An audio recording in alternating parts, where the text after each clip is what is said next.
Karibu kwenye meza ya Vic Dimples, endelea kusubscribe ili kupokea taarifa pindi tunavozi upload.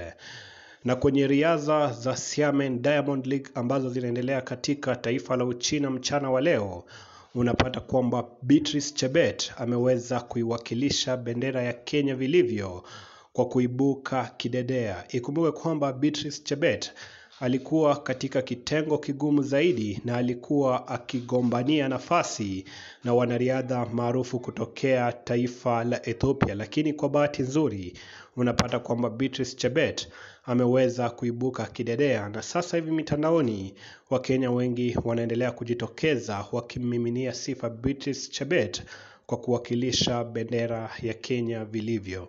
Tunaendelea kufuatilia taarifa hizi na bila shaka ujio wote ambao unazunguka spoti za Xiamen Diamond League utakuwa unapata ujio wote katika channel hii.